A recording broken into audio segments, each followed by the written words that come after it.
kenapa ini terjadi? Saya juga bingung Ustaz. Sampai detik ini saya tidak pernah ngomong apapun dengan mereka. Itu saja Ustaz. Saya cuma minta ujangannya gimana biar hati saya itu bisa menerima. Jujur, yang dua itu memang tidak terlalu dekat Ustaz. Usia berapa? Sekarang udah kuliah semester 4, yang besar. Tapi mereka itu, sudah, kalau yang laki-laki dekat. Tapi kalau perempuan itu kayaknya dia lebih tertekan gitu loh Ustaz.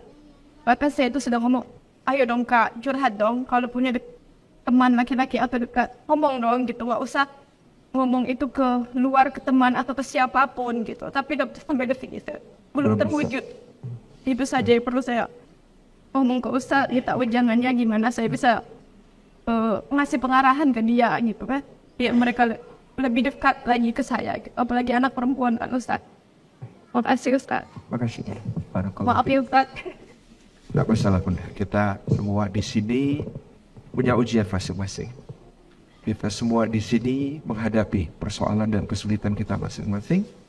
Mudah-mudahan kita berbagi, kita bercerita, sedikit meringankan untuk kita semua insya Allah. Kita yakin kita nggak sendiri. Kita semua punya ujian kita sebagai orang tua. Baik, terakhir mungkin ada yang mau menyampaikan lagi.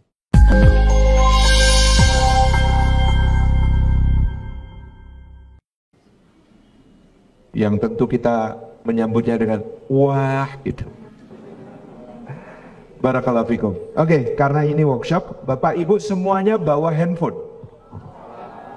Bawa handphone. Di handphonenya ada aplikasi catatan, notes, ada. Oke.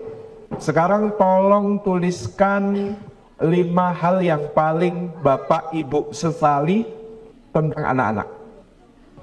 Tentang anak kita. Oh, belum punya anak? Nggak apa-apa. Kira-kira nanti nyesel soal apa gitu. Nah, yang punya handphone atau yang bawa alat tulis, bawa kertas, bawa bolpen, di kertas juga boleh. Tapi karena ini paperless ya kita utamakan yang catatan, yang tidak usah menggunakan kertas boleh. Tapi boleh pakai kertas, pakai ballpoint kalau sudah bawa kertas atau ballpoint. Ini saya mempersulit yang nyuting, nggak apa-apa ya? Santai. Mudah-mudahan urusan dipermudah di akhirat karena sudah saya persulit di dunia ini. Baik, siap Bapak Ibu ya? Ditulis kira-kira 5 hal apa yang paling Bapak Ibu sesali tentang anak-anak. Mulai dari sekarang silakan ditulis. Saya beri waktu 2 menit.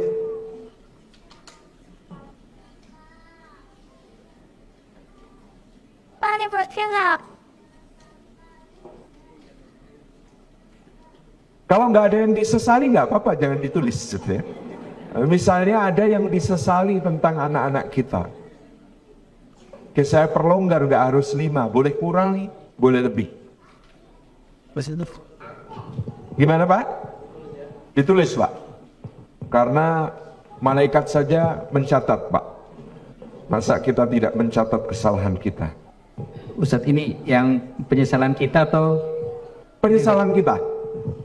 Misalnya dulu saya pernah mukul anak saya sampai merah di bagian punggung. Nah, misalnya begitu. Boleh. Tapi nggak harus yang fisik. Jadi apa yang pernah kita lakukan kepada anak kita yang menurut kita paling kita sesali. Karena temanya maafkan kami anakku. Jangan salahkan saya kalau saya nyuruh begitu. Nah, itu yang milih panitia kok, yang milih tema panitia, oke? Okay?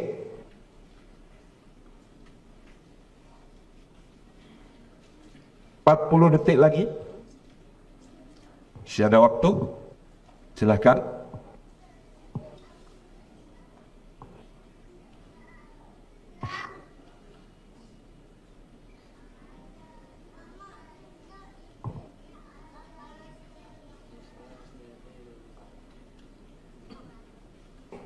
Nyesel karena pernah marahin anak sampai anaknya ngumpet di kolong tempat tidur.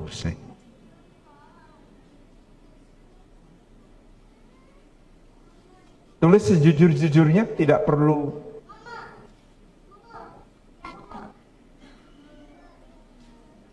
kita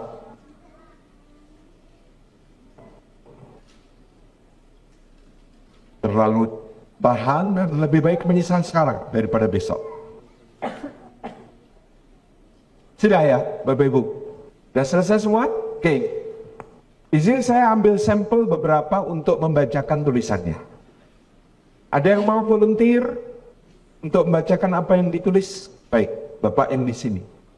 Perkenalkan nama Pak, kemudian putra berapa orang, umur berapa aja. Oke, Assalamualaikum warahmatullahi wabarakatuh. Nama saya Syardi Norauni.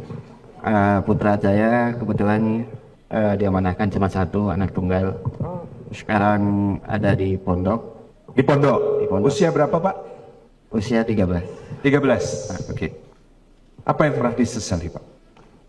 Yang saya sesali, saya waktu kecil ya, sering membentak beliau, membentak anak saya jika ada kesalahan. Yang kedua, akhir-akhir ini mungkin karena kesibukan, waktu untuk bersama anak itu Sedikit ya. lebih sedikit. Yang ketiga, saya tidak bisa menjadi pendengar yang baik untuk anak. Masya Allah. Oke, terima kasih. Terima kasih Pak. Luar biasa. Beliau memberikan kepada kita gambaran hal-hal yang mungkin kita sebagai orang tua juga banyak melakukan. Membentak, kurang waktu, kemudian juga satu lagi, apa tadi Pak? Kurang menjadi pendengar yang baik. Ada yang merasa sama? Sama, yang sama tunjuk tangan. Oh banyak. Mirip-mirip kita ya, semua. Oke. Ada yang punya tambahan selain itu yang disesali dari anak kita. Oke. Iya. Izin bunda yang bising. Assalamualaikum warahmatullahi wabarakatuh. Waalaikumsalam warahmatullahi. Nama saya Ibu Devi. Bu Devi. Putra saya 2. Oke. Yang pertama sudah kuliah, yang kedua kelas 2 SMA.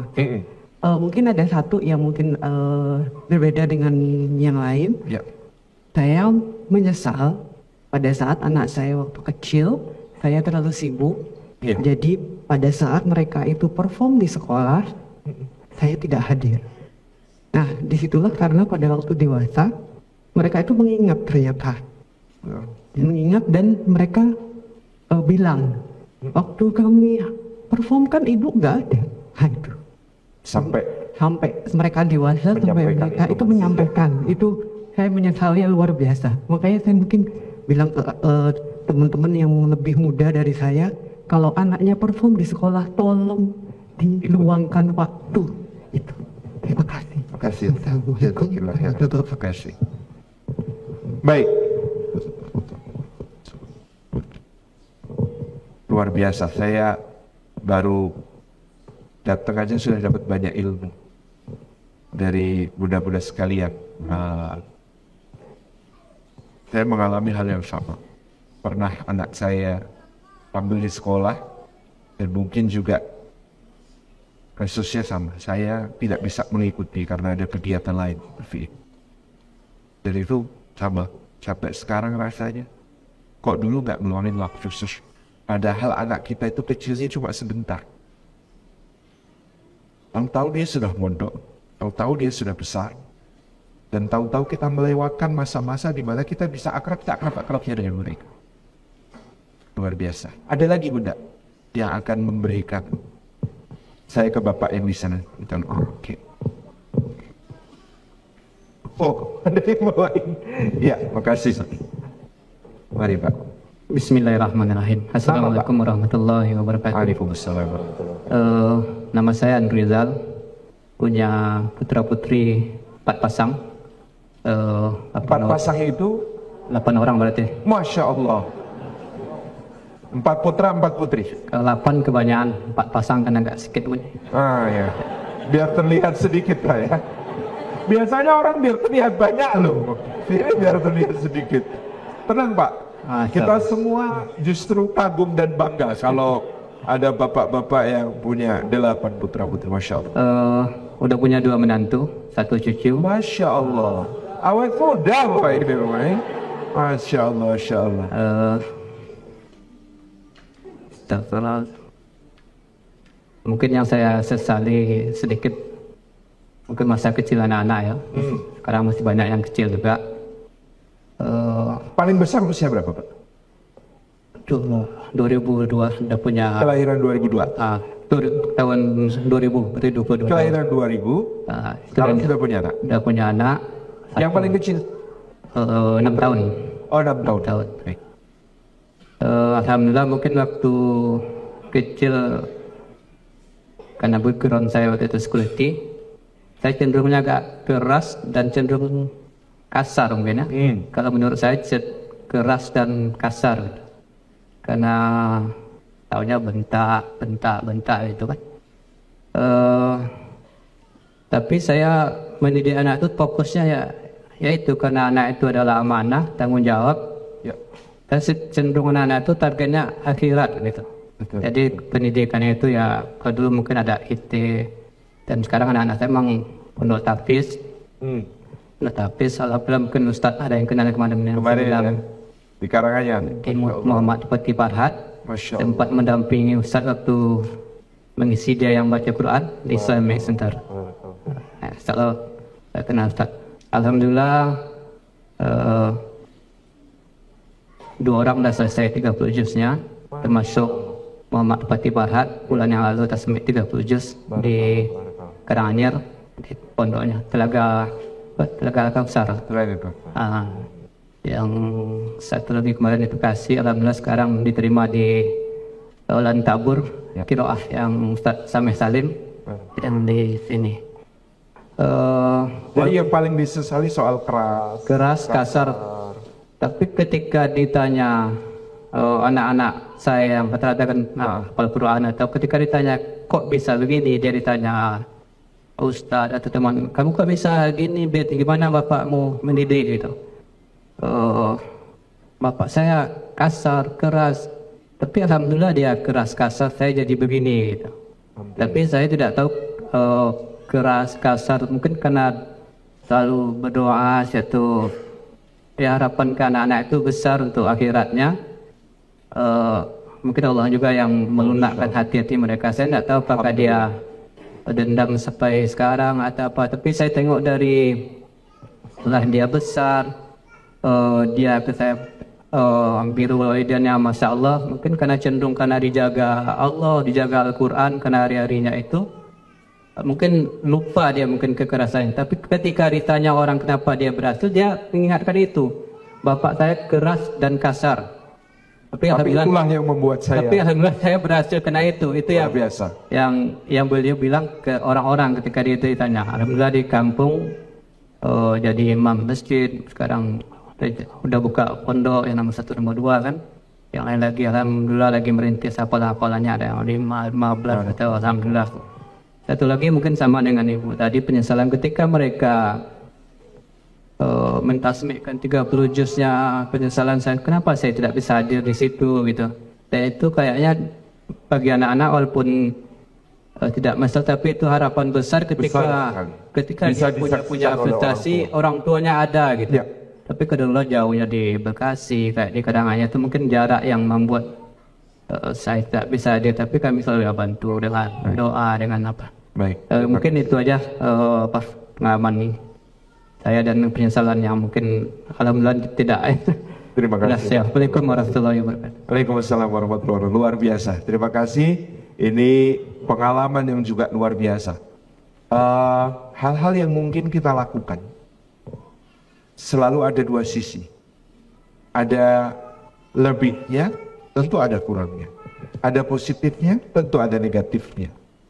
Mudah-mudahan ketika kita melakukan semua itu dengan niat terbaik, dengan niat karena Allah, Allah tutup yang buruknya, Allah kuatkan yang baiknya.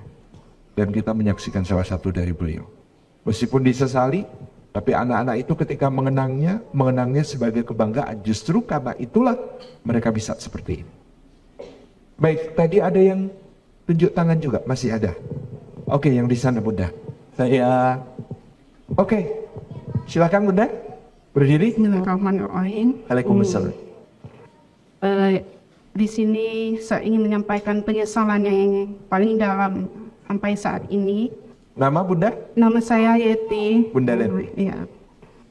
Begini, dulu waktu anak saya masih SD, kami punya anak alhamdulillah 6. Dan ini anak yang ketiga, memang berbeda dari abang dan adik-adiknya. Ya mungkin ini ujian dari Allah ya. Ya dibilang dia bandel lah gitu Pak.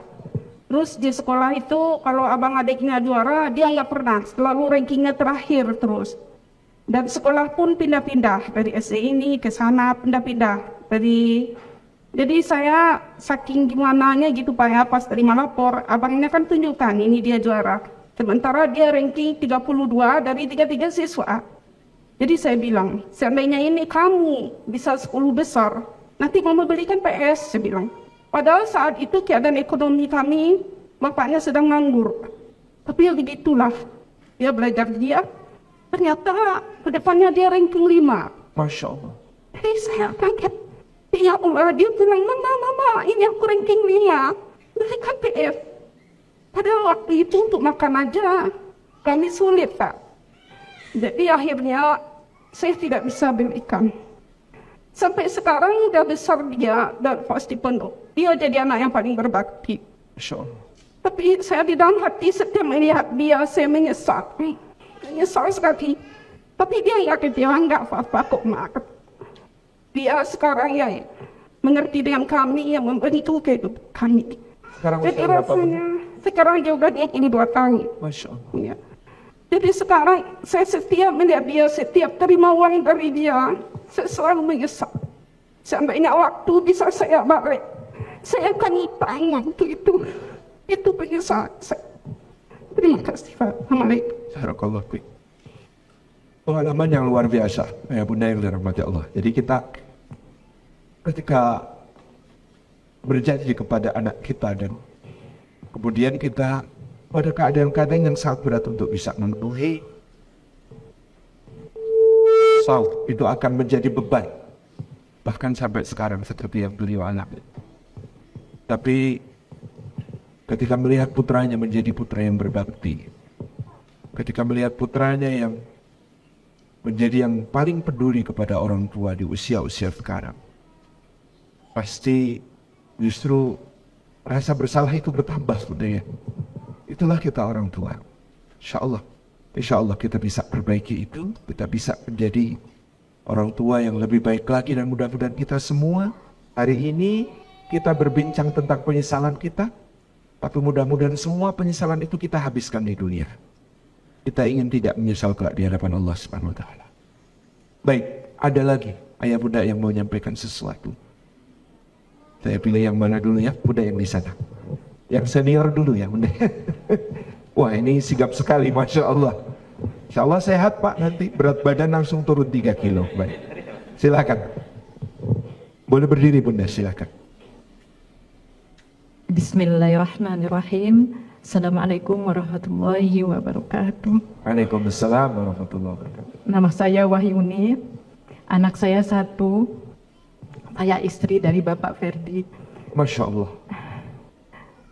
Penyesalan yang sangat saya rasakan sampai hari ini. Saya merasa gagal menjadi ibu sejati. Karena anak saya ketika usia 4 bulan tes qadarullah sakit. Saya tidak memberikan haknya. Beliau minum susu formula.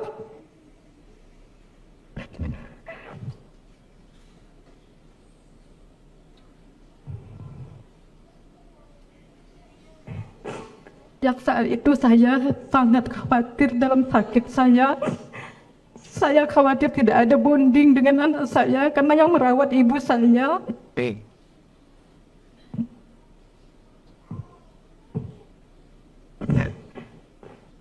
Kemudian saya juga gagal mengeksplor dia ketika di usia golden age-nya. Lalu saya sekolahkan di sekolah alam. Saya berharap dia di sana berkembang sebagaimana mestinya, karena saya sakitnya itu waktu itu tidak bisa capek. Jadi kalau dia main saya hanya duduk. Kalau saya ikut lari-larian, kalau ikut saya itu tuh saya bisa pingsan biasanya gitu. Tapi ternyata setelah dia sekarang di pesantren, salah satu kekhawatiran saya waktu itu satu lagi, dia tidak menjadi anak yang cerdas gitu, karena bukan dari minum dari ASI saya gitu. Ternyata alhamdulillah dia juara. Masya Allah. Dia juga lagi berproses menghafal Al-Quran, dan dia sangat perhatian sama saya. Bahkan ketika saya menyeberang jalan, dia pegang tangan saya. Kemudian di mall belanja, dia tidak lepas tangannya dari saya gitu. Mungkin itu saja Ustaz. Assalamualaikum warahmatullahi wabarakatuh. Assalamualaikum. Kita semua dengan ujian kita masing-masing. Kita semua dengan ketidakidealan kita sendiri. Dan bahkan mungkin ujian itu berupa sakit ya tadi. Seperti diceritakan Bunda. Dan rasa bersalah tidak memberikan hak seorang anak berupa ASI, berupa pendampingan ketika dia harus aktif-aktif. Tapi Allah memberikan. Anak itu tetap memiliki bonding, anak itu tetap memberi perhatian, anak itu tetap begitu punya attachment dengan kita seperti ini. Betapa Allah Subhanahu wa Ta'ala Maha tahu apa yang terbaik untuk kita. Luar biasa Bunda. Ada lagi yang mau cerita? Silahkan. Ya, yang di sana. Ya. Assalamualaikum warahmatullahi wabarakatuh. Perkenalkan, saya Lili, memiliki anak 4. Iya. Yang paling besar? Yang paling besar sekarang usia kelas 6. 6. Yang paling kecil? Yang kecil 4 tahun. Masya Allah. Ya. Jadi ada penyesalan yang terasa karena ketika pas melihat dia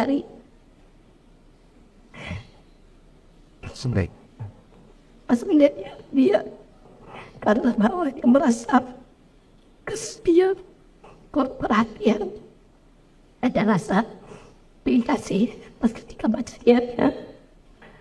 Mungkin ketika itu karena dia rapat, emang perhatian sama dia kurang ketika waktu itu.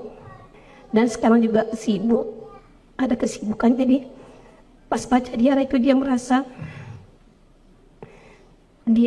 kesepian, kurang perhatian, dan terasa pilih kasih pada hati yang terbesar itu semuanya sama.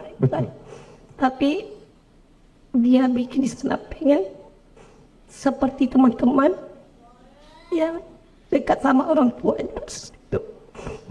Padahal rasa saya sendiri itu anak pertama emang lebih sama, tidak ada perbedaan. Cuma di situ merasa penyesalan mungkin karena kurang perhatian, sibuk untuk mendekati diri. Sekarang itu udah karena beranjak dari kelas 6, agak susah untuk mendekatinya lagi Ustaz gitu. Untuk mengarahkannya agak lebih susah lagi gitu. Jadi waktu dia sama anak itu kaku gitu. Itulah penyesalan itu mungkin. Ya Allah, selama dia kecil hati tersia-siakan. Baik. Hal-hal yang mungkin terjadi pada ayah bunda yang punya putra putri dengan jarak dekat. Kita kadang-kadang anak yang lebih besar ini belum mendapatkan cukup perhatian dan lain sebagainya. Lalu kita harus fokus pada perhatian untuk adik-adik. Kadang-kadang kita merasa tidak adil pada si sulung yang lebih besar, yang lebih kakak. Apalagi kadang kita meminta, kalau ada apa-apa kakak suruh ngalah, kakak suruh ngalah, kakak suruh ngalah. Padahal mungkin ya, kakak justru yang paling mengharapkan pembelaan kita, yang paling mengharapkan kita memberikan prioritas kepada dia, karena dia melihat ya hadirnya adik-adiknya mengambil bagian kasih sayang yang sebenarnya dia sangat ingin untuk peroleh. Bunda tetap optimis insya Allah. Pelan-pelan kita akan perbaiki Kita akan terus menyayangi mereka, mencintai mereka. Kita berjuang untuk bisa adil kepada mereka, memberikan kasih sayang sepenuhnya kepada mereka. 100% untuk semua, insya Allah. Ada lagi ayah bunda yang mau menyampaikan sesuatu? Oh ya, di sini mikrofon. Oh, sudah siaganya di sana, ternyata diminta di sini. Baik, silahkan bunda. Waalaikumsalam. Agak diangkat, tidak apa-apa mikrofonnya.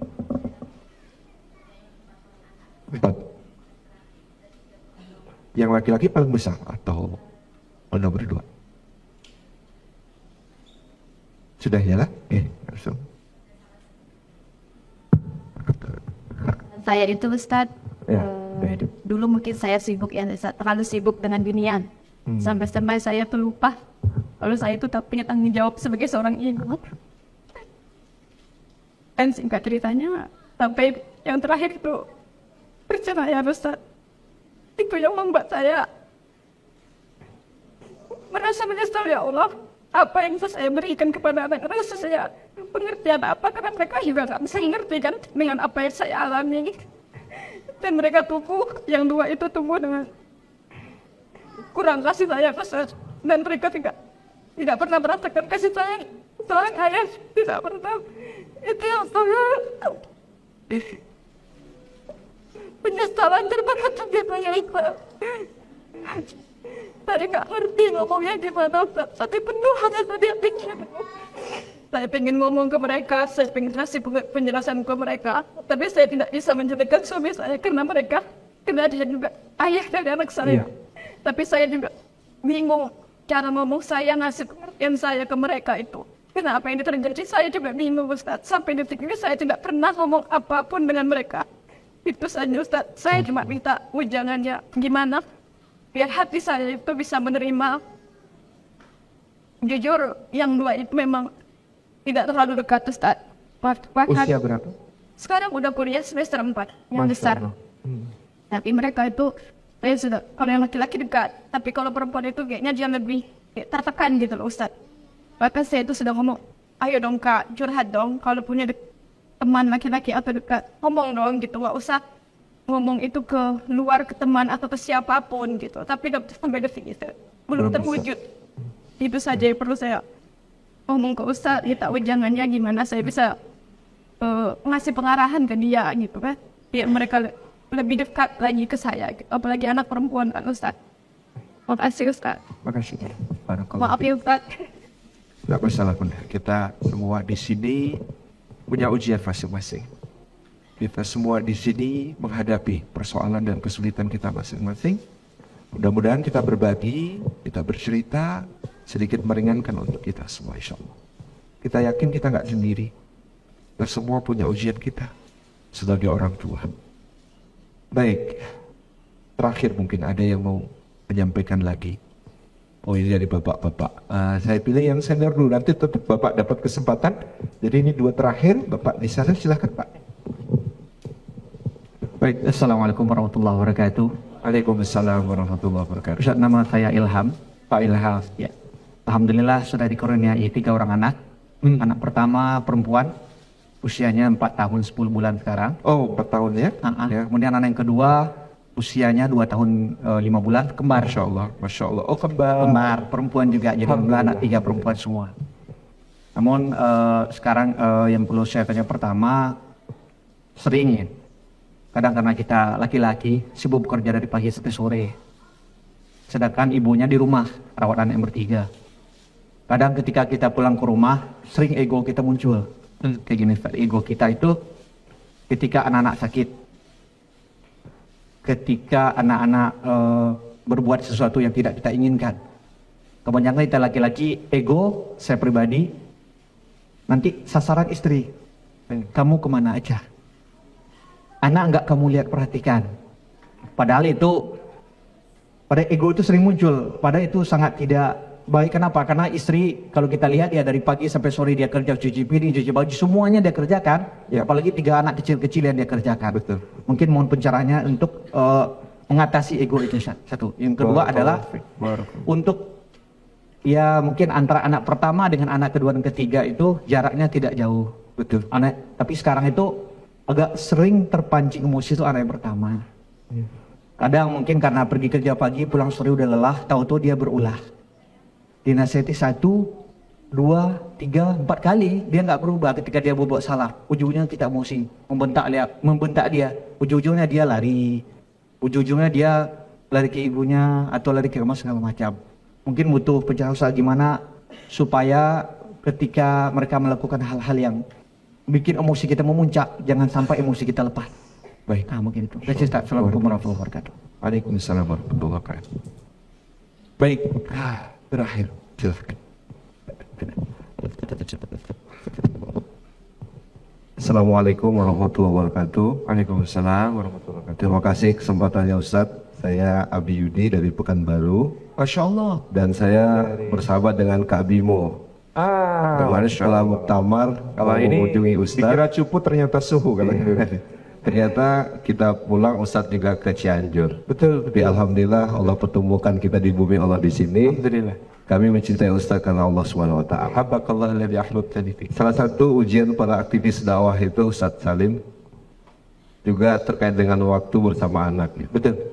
Saya bawa anak saya yang nomor 3, cita-citanya mau jadi Imam Syafi'i katanya. Masya Allah. Dari mulut dia pernah keluar, Abi nggak usah pergi-pergi lagi.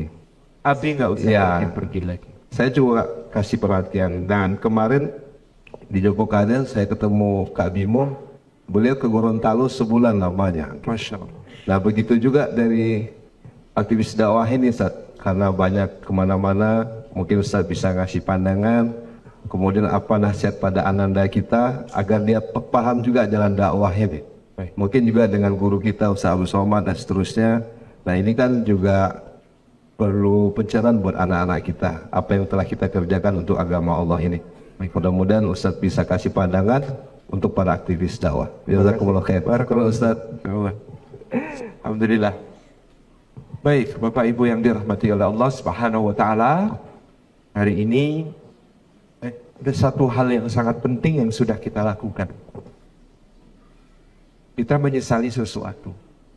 Dan itu berarti kita mengakui kesalahan kita kepada anak-anak kita. Kita menyesali sesuatu dan boleh jadi rasa sesal kita itulah yang tetap menjadikan Allah Subhanahu wa taala masih menjadikan anak-anak kita ini ada di dekat kita. Masih menjadikan anak-anak kita ini ada bersama kita. Kita masih diberi kesempatan oleh Allah untuk bersama dengan mereka, masih diberi kesempatan oleh Allah untuk memperbaiki apa-apa yang perlu kita perbaiki bagi mereka. Masih diberi kesempatan oleh Allah, insya Allah, untuk mendapatkan birrul walidain dari mereka, doa-doa dari mereka, permohonan ampun kepada Allah atas dosa-dosa kita oleh mereka, mendapatkan kesempatan untuk melihat mereka melakukan amal-amal saleh. Ya, amal saleh itu tentu pahalanya juga untuk kita. Ada garis catatan penting yang tadi diberikan oleh beliau bagian akhir tentang bagaimana kita orang-orang yang juga punya kesibukan-kesibukan luar biasa memberikan waktu kepada mereka, anak-anak kita, dan perhatian-perhatian itu. Saya ingat anak saya yang paling kecil, Labib, 4 tahun sekarang. Sebenarnya dia anak ke-8, tetapi alhamdulillah Allah memberikan 4 yang membersamai kami sampai sekarang. Labib pekan kemarin ketika saya pulang dari Bengkulu mengatakan, dan itu selalu dikatakan setiap kali saya pulang dari bepergian, 2 hari, 3 hari, atau mungkin 4 hari. Dia bilang, Abah besok gak usah pergi-pergi lagi ya. Labib ini, beda dengan kakak-kakaknya, suaranya lebih ngebas, paling gede. Kata Labib, Abah besok gak usah pergi-pergi lagi ya. Apa yang harus saya jawab dengan kalimat seperti ini? Saya cium tangannya, saya katakan, tapi Bib, kalau pergi untuk berjuang boleh. Kami mengenalkan kata berjuang sejak anak-anak kami kecil. Semuanya. Dari Hilma, anak pertama, ketika kita pergi, pamit kita kepadanya adalah, nak, abang pergi dulu ya. Mau kemana? Berjuang. Dan kamu juga berjuang ya di rumah. Temani Umi ya. Jagain Umi ya. Berjuang. Memilih kata itu, saya sadar bahwa berarti yang harus saya lakukan pun di setiap perjalanan ini meluruskan niat. Janji saya kepada anak-anak adalah saya sedang berjuang. Berjuang itu apa sih, Bah? Suatu saat dia bertanya.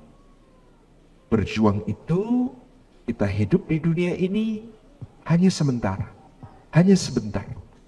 Abah gak bisa selamanya sama kalian. Umi gak bisa selamanya sama kalian. Nanti di akhirat akan ada kehidupan yang lebih abadi.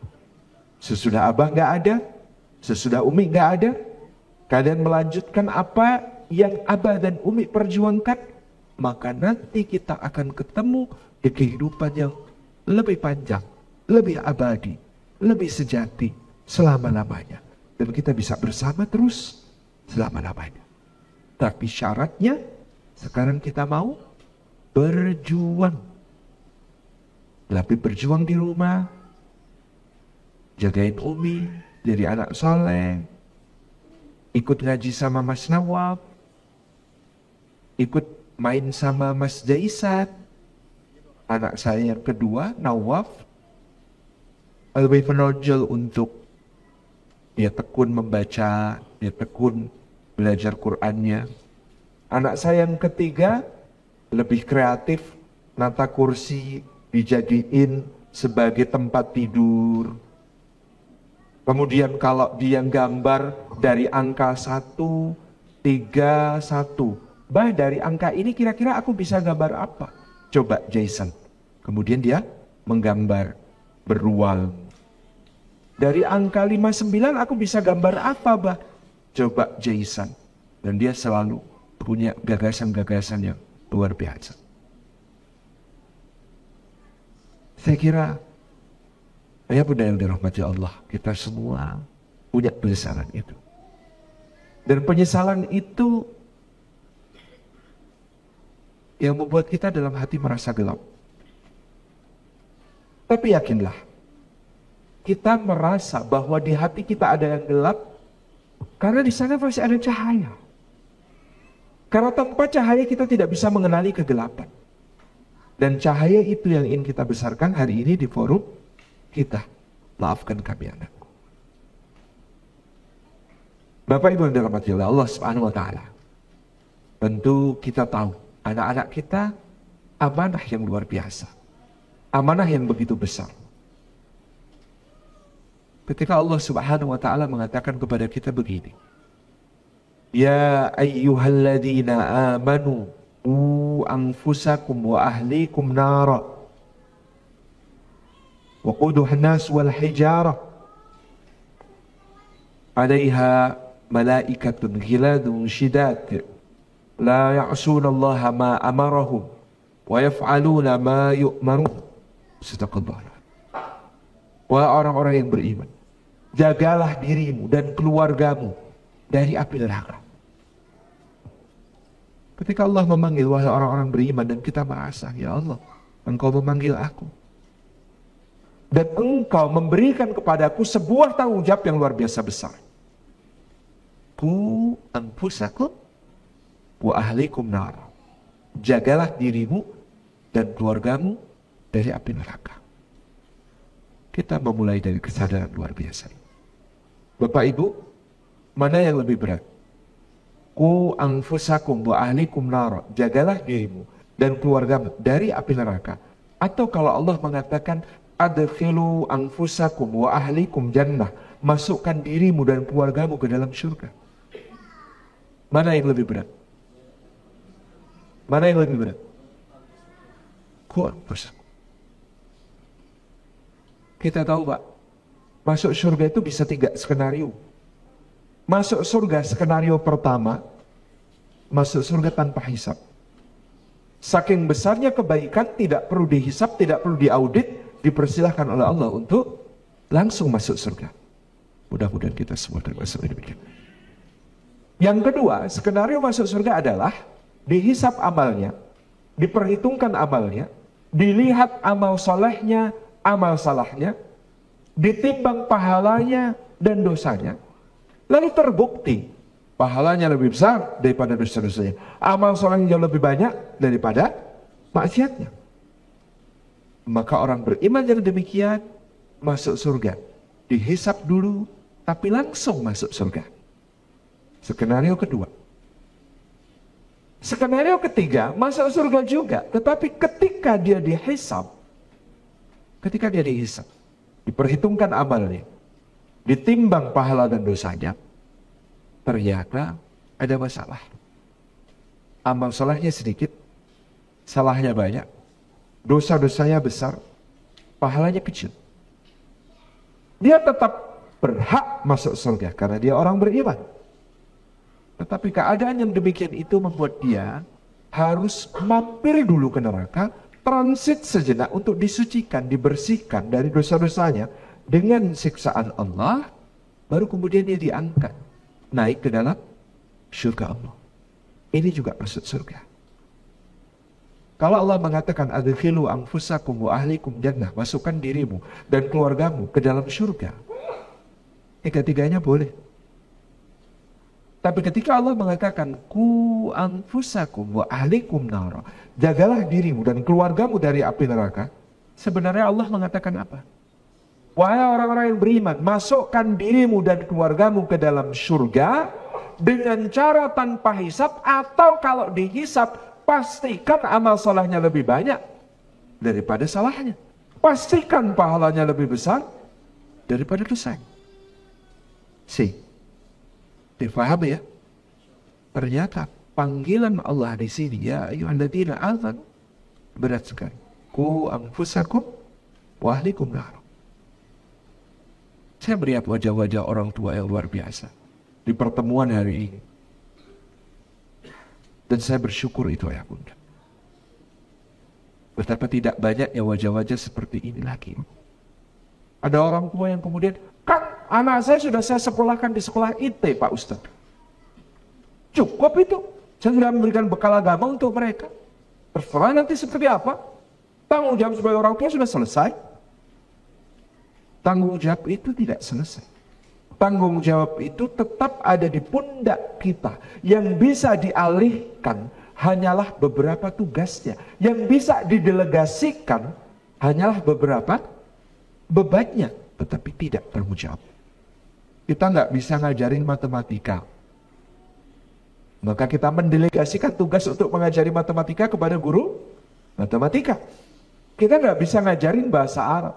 Maka kemudian kita mendelegasikan tugas mengajarkan bahasa Arab itu kepada orang yang bisa bahasa Arab.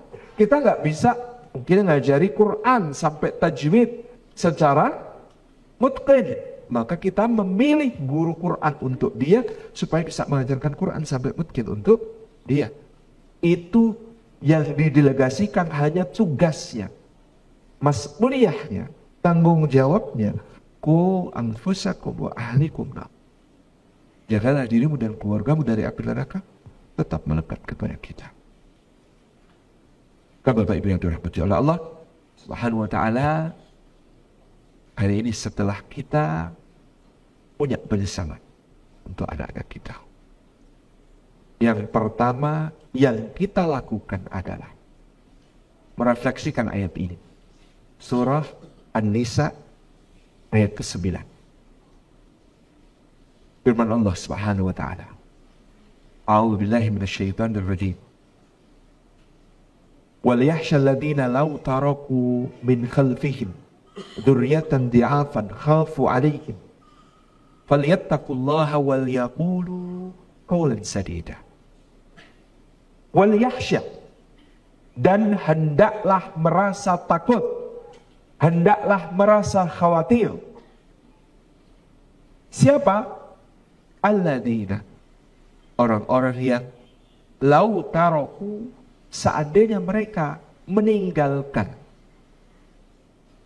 min khalfihim, di belakang mereka, dzurriyyatan, anak cucu, generasi penerus, di'afan, dalam keadaan mereka itu lemah-lemah semuanya. Khafu, yang mereka khawatir, yang mereka takut. Perhatikan, depan menggunakan kata khasyah, yang di sini menggunakan kata khauf. Khafu alaihim, mereka khawatir terus, dan mereka gelisah terus, dan mereka resah terus tentang mereka ini.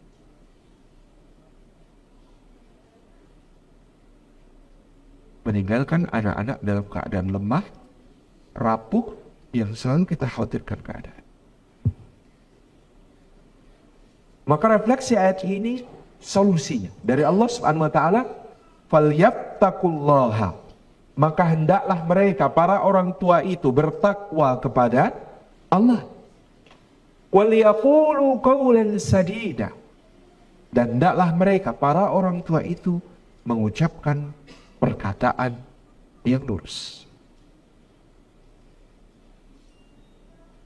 Ayat ini, Bapak Ibu yang dirahmati Allah, diletakkan oleh Allah di dalam rangkaian ayat-ayat yang berbicara tentang hukum waris di awal surah An-Nisa. Diletakkan oleh Allah dalam pembicaraan tentang hukum waris. Apakah dia berarti agar kamu tidak khawatir meninggalkan anakmu dalam keadaan lemah, maka sediakan warisan sebanyak-banyaknya untuk mereka? Bukan.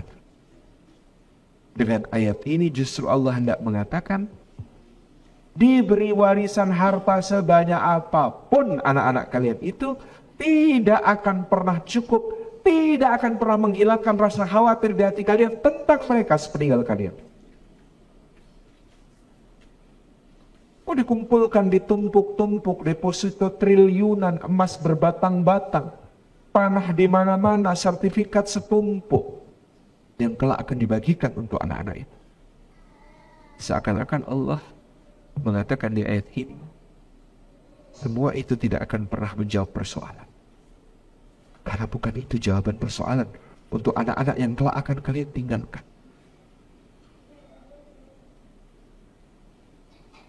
Seberapa banyak apapun, tidak bisa mengobati kelemahan jiwa, kerapuhan mental bagi anak-anak ini.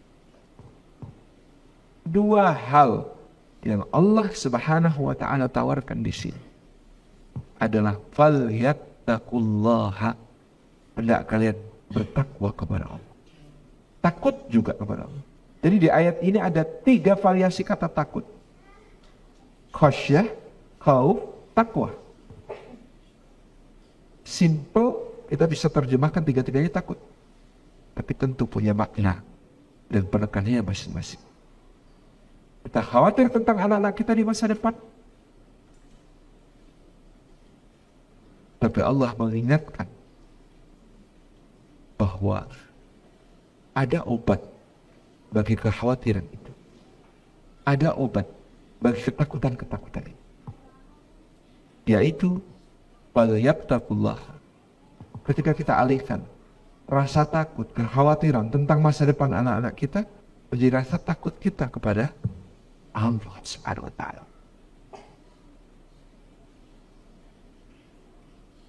Rasa takut kepada Allah saya sangat lihat ayah bunda hari ini menunjukkannya. Ada air mata yang begitu bening, begitu permata saya lihat. Ada wajah-wajah dengan rasa sesak. Yang paling ditakutkan tanggung jawab kelak di hadapan Allah Subhanahu wa taala. That's the point. Nomor 1, Bapak Ibu semua sudah memiliki itu. Ketika kita mengatakan maafkan kami anakku, maka pertama-tama rasa takut kepada Allah itu diwujudkan dengan mohon ampun kepada-Nya. Begitu banyak persoalan, masalah, termasuk anak-anak kita. Mungkin kita sudah banyak berpikir, mungkin kita sudah banyak berikhtiar, mungkin kita sudah banyak mencari solusi, mungkin kita sudah banyak konsultasi ke sana kemari. Tapi barangkali yang kurang dari kita, istighfar kita. Mohon ampun kita kepada Allah. Bayangkan wajah mereka sambil mohon ampun kepada Allah atas kesalahan-kesalahan yang kita lakukan kepada mereka. Akan menjadi healing yang paling awal, obat yang paling pertama-tama atas kesalahan itu dan dampaknya bagi mereka.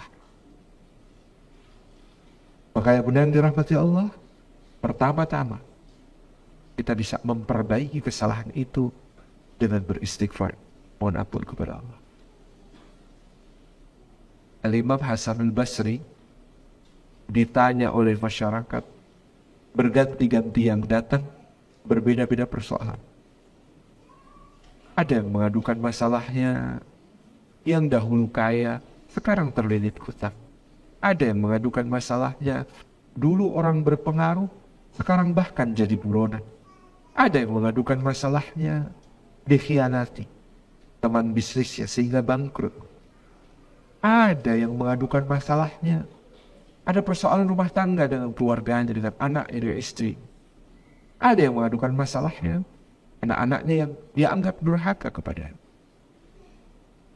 Dan pertama-tama yang diberikan oleh Imam Hasan al-Basri kepada mereka, bagaimana jika engkau memperbanyak istighfarmu kepada Allah Subhanahu wa ta'ala. Nah, persoalan terbesar kita adalah terganggunya hubungan kita dengan Allah Subhanahu wa ta'ala.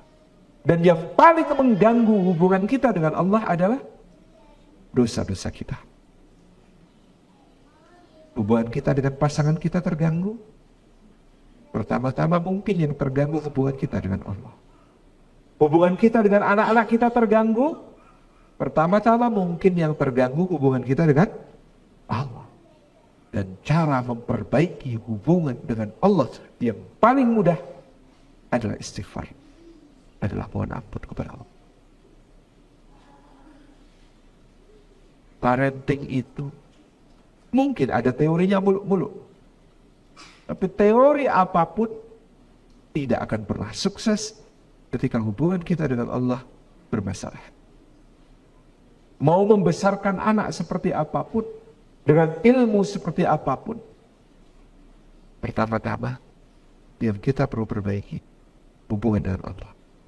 Al-Imam Fudail bin Iyad mengatakan, aku bisa mengetahui seperti apa hubunganku dengan Allah dari mana?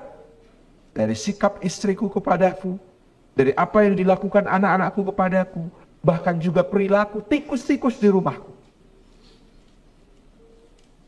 Bahkan perilaku tikus-tikus di rumahku, kata beliau.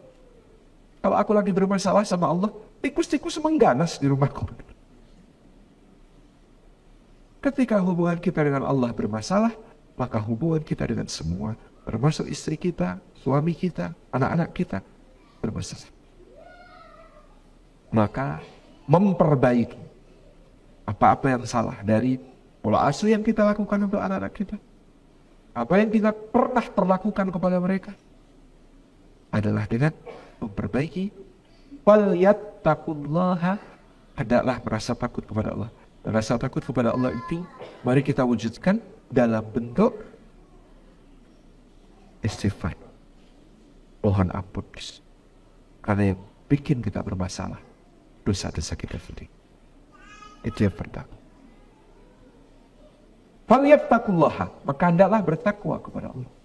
Kalau kita dengar khatib-khatib Jumat, mereka mengatakan imtithalul awamirillah wajtinabun nawahihi. Yang namanya takwa itu engkau menjalankan segala perintah Allah, menjauhi larangan-larangan. Maka mari isi keluarga kita dengan ketaatan, isi keluarga kita dengan amal saleh, isi keluarga kita dengan semangat kebersamaan di dalam Bait Allah. Dimulai dengan doa-doa yang tidak pernah putus untuk keluarga. Tidak ada tali yang lebih kuat mengikat kita dan anak-anak kita dan pasangan kita melebihi ikatan doa. Bapak-bapak, jumlah ketemu anak, jumlah jam ketemu anak, bapak-bapak yang merasa menyesal tadi, jumlah jam ketemu anak dengan Nabi Ibrahim kepada Ismail, kira-kira lebih banyak mana, Pak? Lebih banyak mana jumlah jam ketemu anaknya antara bapak ibu yang nyesel kurang waktunya untuk anak, kurang mendampingi anak-anaknya, dengan Nabi Ibrahim ketemu Ismail, lebih banyak mana jamnya, Pak? Lebih banyak bapak-bapak, lebih banyak ibu-ibu. Betul? Tapi apa yang tidak pernah putus dari Ibrahim alaihissalam ketika dia sedang berjarak dengan anak? Doa. Doa itu tidak bisa dipisahkan oleh waktu ataupun tempat. Doa itu yang menyambung kita terus-menerus dengan mereka. Maka kalau sudah tahu waktu kita terbatas ketemu anak-anak kita, yang perlu kita perbanyak adalah doa.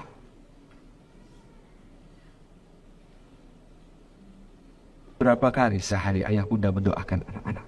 Pertanyaan penting. Berapa kali sehari mendoakan anak-anak? Ada yang di atas 10 kali? Tunjuk tangan.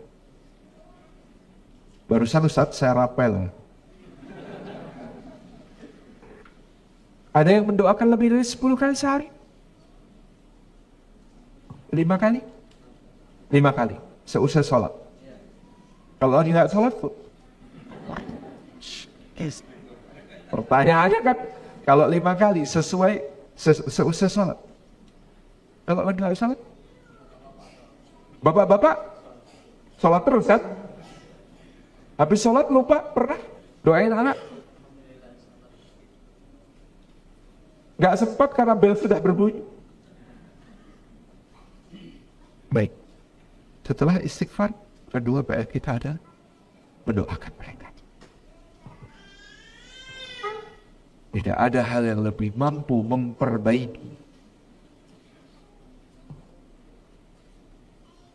apa-apa yang kemudian kita salah, bahkan takdir, kecuali doa-doa. Maka dengan apa kita berdoa? Biasanya doanya bunyi gimana, Bu? Rabbi habli minas salihin. Ibu-ibu? Hah? Rabbana hab lana min azwajina wa dhurriyyatina qurrata a'yun waj'alna lil muttaqina imama. Saya takjub, Allah itu ngajarin kita berdoa untuk anak-anak kita, untuk keluarga kita itu selalu dia hubungkan dengan sifatnya yang maha pemurah, Al-Wahhab. Maka ada Rabbana hab lana min azwajina wa dhurriyyatina qurrata a'yun. Ada Rabbi habli minas salihin. Ada Rabbi habli min ladunka dzurriyyatan thayyibah. Semua tentang keluarga anak-anak kita itu, kita diajari Allah berdoa kepadanya dengan doa yang paling santun. Maksud saya begini, biasanya kita berdoa kepada Allah itu fi'il amarnya fi'il amar biasa aja. Allahumma ftahli, ya Allah bukakan untukku. Ikan. Allahumma rizukni, ya Allah anugerikanlah aku, karuniakanlah aku. Kalau kalimat perintah. Tapi doa ini, Rabbana habna, ya Allah anugerahkanlah untuk kami. Indah sekali. Dan kita menyebut min azwajina wa dzurriyyatina. Kita mohonnya itu dengan kalimat qurrata a'yun. Apa artinya qurrata a'yun, Pak? Peninjau mata. Dan kata qurrata a'yun itu, kata para ulama, sama dengan kita ngomong salat yang khusyuk. Artinya meliputi semua kebaikan dalam sesuatu. Kan kalau kita ngomong salat khusyuk, berarti taharahnya udah beres belum? Pak, saya harus beres. Wudhunya beres. Kalau kemarin junub juga mandi jinabahnya sudah beres. Wudhunya beres. Suci badan, pakaian dan tempat suci dari hadas, suci dari najis. Udah beres semua. memakai pakaian yang menutup aurat, yang pantas, yang bagus, yang indah, berhias sesuai sunnah-sunnah Nabi SAW. Kemudian niatnya sudah tertata, takbiratul ihram dilaksanakan dengan begitu, syahdu, menghayati setiap bacaannya, merasa ketika dia sholat, dia bisa melihat Allah, ataupun kalau dia tidak merasa mampu melihat Allah, dia yakin Allah melihat dia. Sampai salam semua bacaan terhayati, merasa sedang berbincang-bincang dengan Allah Subhanahu wa taala. Salat khusyuk. Dampaknya menjadi tercegah dari perbuatan keji dan mungkar kalau salat subuh khusyuk. Antara subuh sampai duhur tercegah dari keji dan mungkar. Kalau salat duhur khusyuk, duhur sampai asar tercegah dari keji dan mungkar. Begitu kan? Lengkap kan, kita menyebut salat khusyuk itu lengkap. Dari persiapan sampai dampak. Sama kalau kita minta kepada Allah, pasangan kita, anak-anak kita, qurrata a'yun, itu sudah meliputi semua kebaikan yang kita harapkan dari mereka. Hatinya baik, tunduk kepada Allah, bertauhid. Hatinya beriman, yakin kepada Allah, bertakwa, merasa selalu diawasi oleh Allah. Anggota badannya bergerak, melakukan amal-amal kebaikan, amal saleh dalam segala keadaan.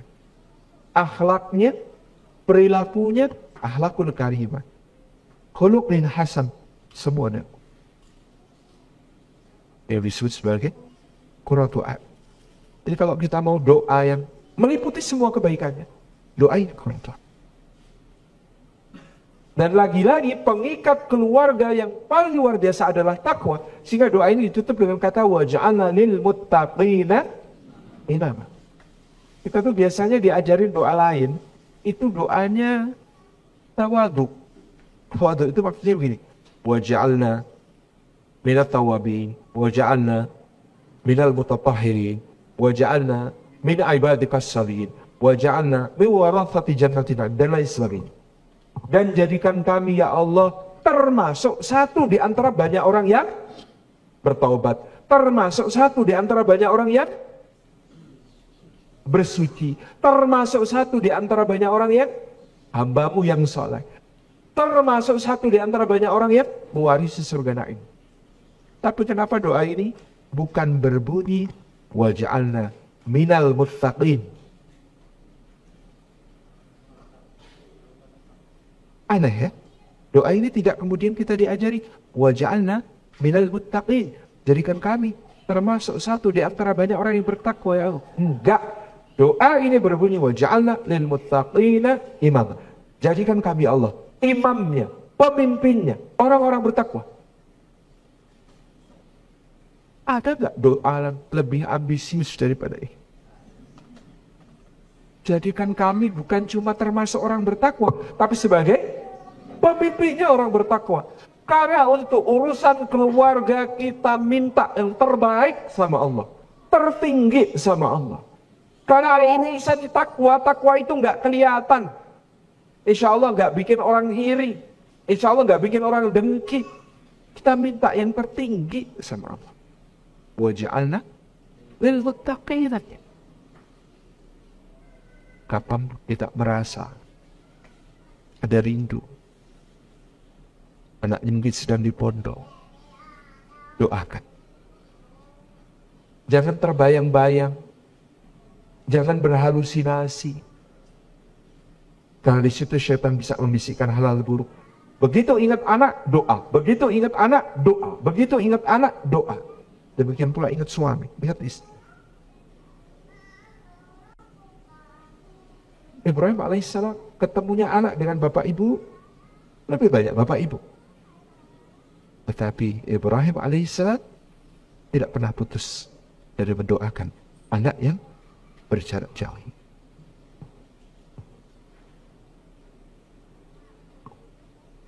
Yang pertama tadi istighfar, yang kedua doa. Yang ketiga, amal ibadah yang kita niatkan untuk kita sekeluarga. Bapak Ibu selama ini sholat diniatkan untuk siapa? Diri sendiri. Bapak Ibu selama ini puasa diniatkan untuk siapa? Diri sendiri. Bapak Ibu selama ini sedekah diniatkan untuk siapa? Diri sendiri. Perhatikan, yang mengikat kita, sekeluarga kita, berserikat di dalam adalah amal-amal juga. Hadisnya dari Imam Ahmad, sahih, ada hamba Allah dimasukkan ke dalam syurga. Maka dia bertanya kepada Rabbnya Jalla Jalaluhu, ya Allah, di manakah bapakku, di manakah istriku, di manakah anak-anakku? Di manakah bapak ibuku, di manakah istriku, di manakah anak-anak? Allah menjawab, padahal dia maha tahu. Sesungguhnya amal ibadah mereka tidak mencapai kedudukan amal ibadah yang kau lakukan. Sehingga kedudukan mereka di akhirat tidak sama dengan kedudukan. Hamba itu menjawab, ya Allah, tetapi dulu di dunia ketika saya beramal, maka saya niatkan bukan hanya untuk diri saya sendiri, tapi saya niatkan untuk bapak ibu saya niatkan untuk istri saya niatkan untuk anak-anak saya. Apa perintah Allah? Allah yang Maha Tahu berfirman, maka wahai malaikat, himpunkan bapak ibunya, himpunkan istrinya, himpunkan anak-anaknya bersama dengan dia di surga ini. Kita bisa meniatkan semua amal-amal kita itu untuk sekeluarga. Lebih-lebih anak-anak kita. Anak kita di pondok, amal soleh apa yang bisa kita niatkan agar dia berserikat di dalam. Saya punya sahabat namanya Abdul Ghaffar. Panggilannya Pak Gopar penjual gorengan. Pak Gopar penjual gorengan itu berjualan di jalan DI Panjaitan, sekarang bagian selatan sudah diganti menjadi jalan Kiai Haji Ali Maksum. Di dekat pesantren Krapyak, di sebelah baratnya kampung Jogokaryan. Pak Gopar penjual gorengan ini, puasa Daudnya tidak putus, tahajudnya tidak absen. Saya pun belum mampu mengikuti amal beliau, tapi saya pernah bertanya kepada Pak Gopar, kok bisa istiqomah, ceritanya gimana?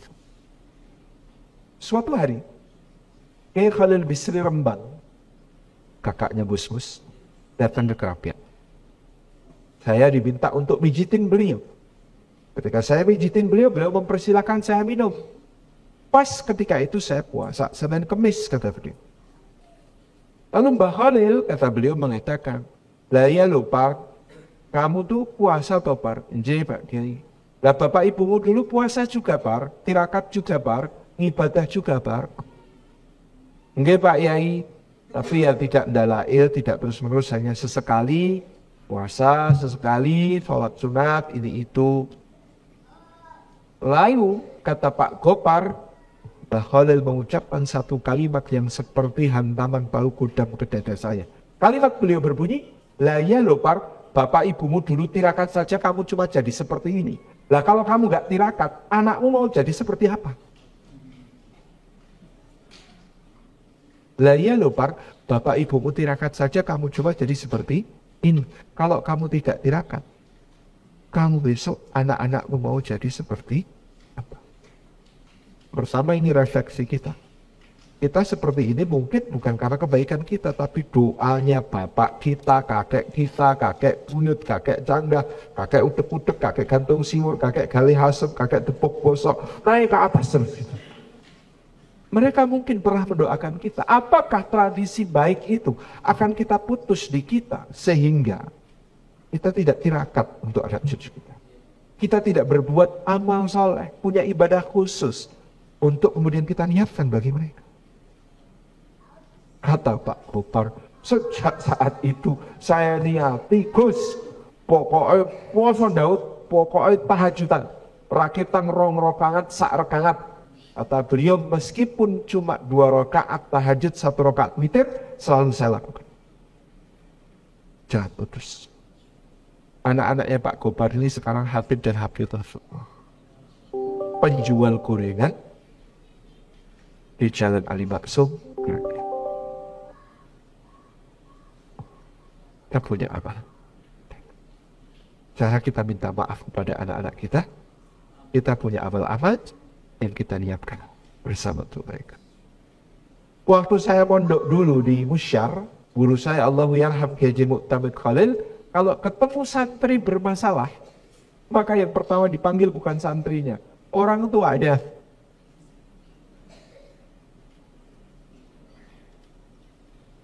Ketika orang tua itu dipanggil, beliau mengatakan, Bapak, Ibu, saya mohon bantuannya. Karena Bapak Ibu yang akan ditanya di akhirat tentang anaknya Bapak Ibu saya mohon bantuannya untuk mensukseskan pendidikan anak Bapak Ibu bersama-sama. Saya sakuate di sini di pondok mulang, saya sekuatnya ngajarin dia Quran, ngajarin dia fikih, ngajarin dia agama. Tapi kuncinya ada di Bapak Ibu. Bersunni Pak Hiri, putra Bapak Ibu agak lambat dalam menyesuaikan diri di pesantren. Kalimat untuk menyebut ini bermasalah. Saya mohon bantuan. Apa yang kami lakukan Pak Kiai? Tolong bangun setengah jam sebelum subuh. Di alarm atau bagaimana caranya, monggo, tapi saya mohon nanti bangun wudhu, lalu sholat 2 rakaat.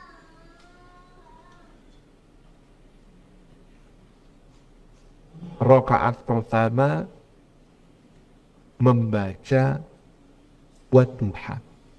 Rakaat kedua membaca Alam Nashrah. Salam terus witir, witirnya cukup pulbu. Lalu putranya didoakan, mudah-mudahan mondoknya sukses, berkah. Selalu seperti itu.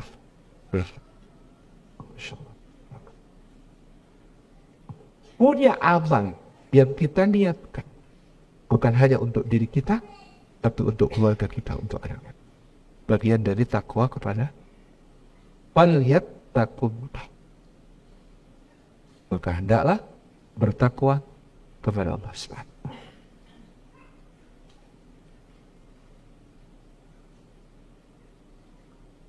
Yang berikut, salah satu yang hari-hari ini para orang tua sangat ingin, atau saya cek dulu Bapak Ibu di Duri,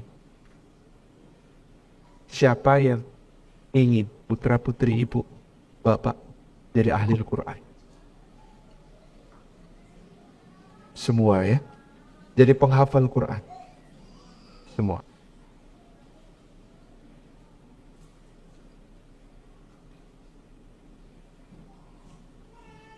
Apa yang sudah dilakukan?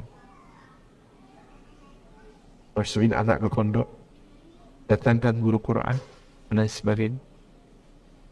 Tapi saya berharap karena takwa ini urusan kita sekeluarga, Bapak Ibu juga terhubung dengan Quran. 1. Milikilah kebiasaan setiap hari pegang mushaf. Saya tidak menyalahkan orang yang baca Quran dari aplikasi di dalam handphone. Tapi anak-anak kita lebih percaya apa yang dilihat daripada apa yang didengar. Bagi saya menjadi sangat penting bagi kita orang tua, paling tidak terlihat oleh anak setiap hari punya kemesraan dengan mushaf Al-Quran. Saya hafal Quran Pak Ustadz, jadi saya baca Quran dari apa yang saya hafal. Anda boleh lakukan itu kalau sedang tidak dilihat anak. Ketika anak melihat, memegang mushaf tetap yang terbaik. Siap luangkan waktu untuk pegang mushaf ya Bun. Kalau pegang bisa ya. Pegang mushaf. Tunjukkan kepada mereka kita punya rasa hormat, rasa cinta, rasa mesra, rasa sayang dengan Quran. Dengan mereka melihat kita juga pegang mushaf. Lihat. Karena Bapak Ibu, saya khawatir kalau dia cuma melihat kita pegang handphone, dia gak bisa membedakan kita lagi ngaji atau kita lagi ngegame.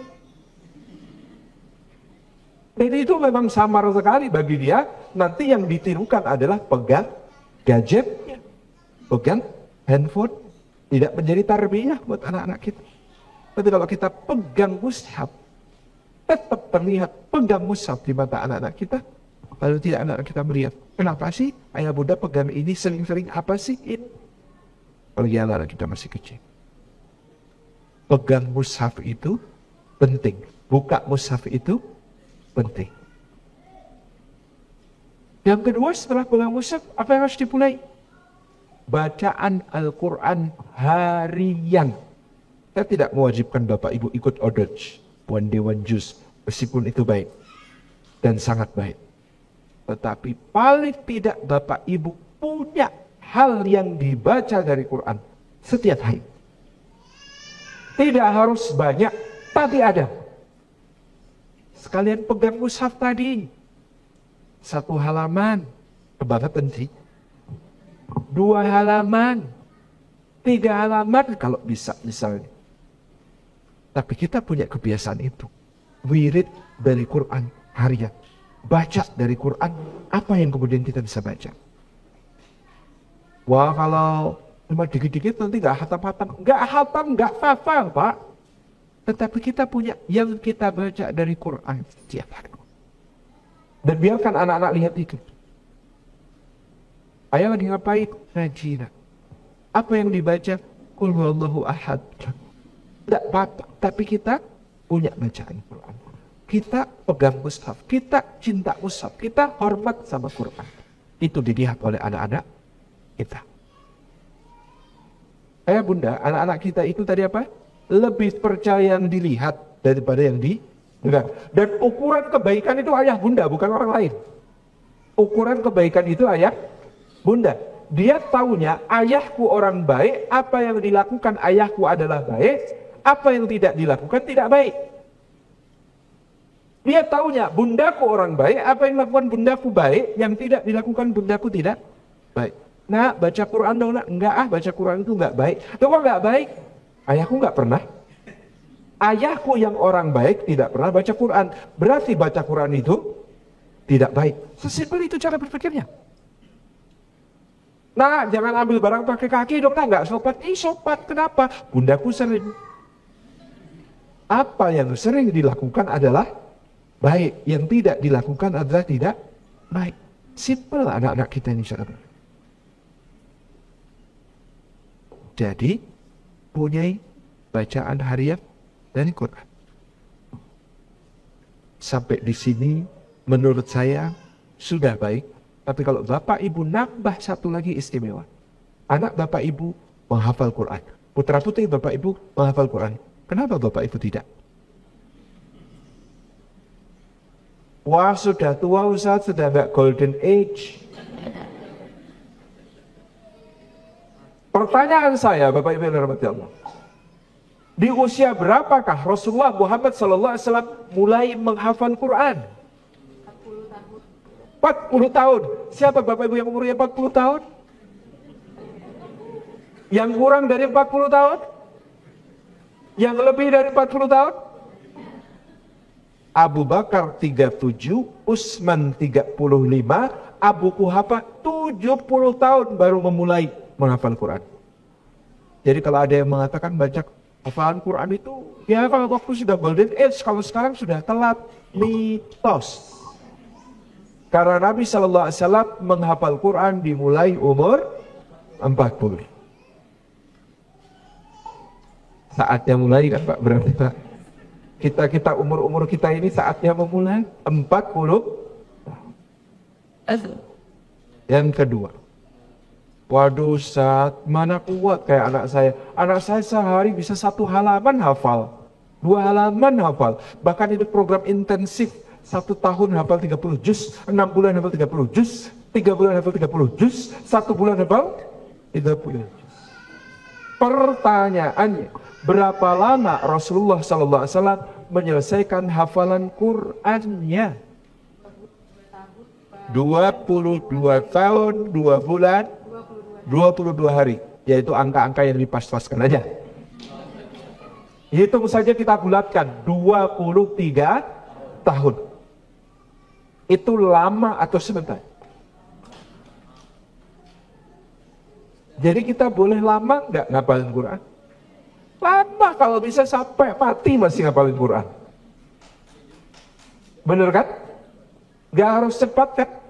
Gak harus ikut program yang sehari jadi kan? 30 hari jadi, 6 bulan jadi, betul? Betul. Oke. Sekarang, misalkan Bapak Ibu, sehari saya minta ngapalin 1 ayat aja, sanggup? Sehari 1 ayat, sanggup? Insya Allah ya, sehari 1 ayat. Simple Pak, menurut saya nggak usah dihafalkan. Cukup 1 ayat sehari dibaca 300 kali. Hah? Serius Pak? Hari ini kita mulai. Misalnya Al-Fatihah anggap sudah tuntas, kita masuk Al-Baqarah. Lalu kita hari ini baca Alif Lam Mim, Alif Lam Mim, Alif Lam Mim 300 kali. Sanggup? Karena kalau Anda baca ayat itu 300 kali gak usah dihafalkan. Insya Allah hafal sendiri, mantap sendiri. Hari kedua, Dzalikal kitabu la raiba fi hudan lil muttaqin. Dzalikal kitabu la raiba fi hudan lil muttaqin. Terus 300 kali. Sambil dihayati.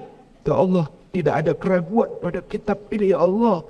Dzalikal kitabu la raiba fi hudan lil muttaqin. Petunjuk untuk saya ya Allah. Dzalikal kitabu la raiba fi hudan lil muttaqin. Sambil dihayati. Karena cara seperti ini akan membuat Bapak Ibu jadi sakti. Maaf istilah saya. Sakti, betul-betul sakti. Kenapa sih? Saya tanya, ada yang pintar bela diri, Bapak Ibu? Tadi saya lihat ada perisai diri di sana. Nah, saya tanya, belajar 1 jurus diulang 300 kali dengan belajar 300 jurus masing-masing cuma 1 kali, sakti yang mana kira-kira? Belajar 1 jurus diulang 300 kali dengan belajar 300 jurus masing-masing cuma sekali. Kira-kira bakal menjadi sakti yang mana? Yang pertama, kalau orang belajar 300 jurus masing-masing cuma 1 kali, saatnya bertarung, bingung mana yang mau dikeluarkan. Betul? Tetapi kalau belajar 1 jurus diulang 300 kali, saatnya bertarung, refleks yang keluar sudah yang dibutuhkan. Betul ya? Maka Sayyidina Bilal itu sakti, Pak. Di mana saktinya? Riwayat yang menyebutkan beliau ditarik dari dalam kota Makkah, terparut-parut punggungnya. Di atas pasir membara, ditelentangkan, ditindih dengan batu besar. Dipanggang di bawah terik mentari yang sangat panas. Kemudian dicambuki oleh Umayyah bin Khalaf. Lalu yang keluar dari lisannya mempertahankan iman cuma 1 kata. Ahad, ahad, ahad. Syekh Munir Muhammad Al-Ghatman dalam Al-Manhaj Al-Haraki Sirat Nabawiyah menyebutkan beberapa riwayat yang ternyata ketika itu sebenarnya Sayyidina Bilal mau baca surah Al-Ikhlas tapi belum hafal. Beliau cuma ingat 1 kata dari surah Al-Ikhlas. Sebenarnya mau lengkap, qul huwallahu ahad, Allahus samad, lam yalid wa lam yulad wa lam yakul lahu kufuwan ahad. Tapi belum hafal, yang dia ingat cuma 1 kata, ahad.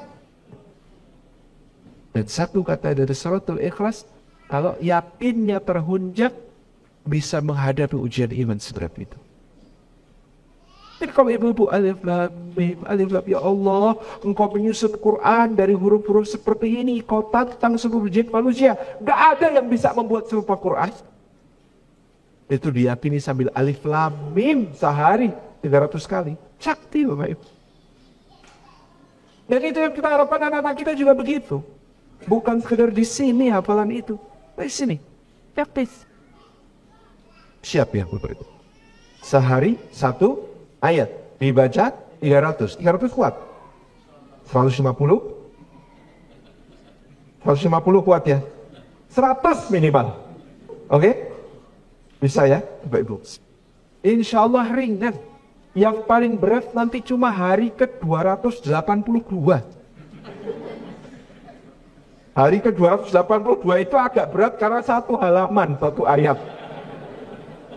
Ayat 282 surat Al-Baqarah itu satu halaman penuh. Itu satu ayat. Nah, cuma itu aja yang berat. Yang lain, insya Allah ringan. Siap ya Bapak Ibu ya? Kalau Bapak Ibu istiqomah sehari satu ayat, maka Bapak Ibu akan selesai menghafal Quran dalam 6.236 hari. 6.236 hari itu kira-kira 17 tahun. Itu artinya Bapak Ibu telah melampaui Rasulullah SAW sebanyak 6 tahun. Melebihi Rasulullah SAW sebanyak 6 tahun. Maka Rasulullah 23 tahun, Bapak Ibu 17 tahun hafal. Istimewa nggak tuh? Waduh Pak Ustadz, kok 17 tahun rasanya lama? Lah, boleh, sehari 2 ayat. 9 tahun selesai. Oke, no problem. Atau yang lebih lama Pak Ustadz? Nah, boleh, 2 hari ngapalkan 1 ayat. Maka selesai dalam 35 tahun. Aman? Aman? Quran ya, penjaga terkuat anak-anak kita adalah Quran. Jadi kalau kita mau memperbaiki salah kita di masa lalu pada anak-anak kita, istighfar, doa, amal saleh, Quran. Falyattaqullah wal yaqulu qawlan sadida. Bagian keduanya mengucapkan perkataan yang lurus. Perkataan lurus yang pertama-tama adalah kalau sempat minta maaf tentang kesalahan-kesalahan kita di masa lalu kepada anak-anak kita, ayo jangan gengsi minta maaf. Sudah pernah minta maaf ke anak-anak? Apa reaksi mereka? Apa reaksi mereka? Nak, maaf ya nak. Apa sih? Enggak kan? Anak-anak kita itu tulus kan? Anak-anak kita itu bersih kan? Ketika kita minta maaf, nah kalau minta maaf sama Jaisat ya cium tangannya dia ngepuk-puk kepala saya. Yang solih ya jadi orang tua. Coba bayangkan.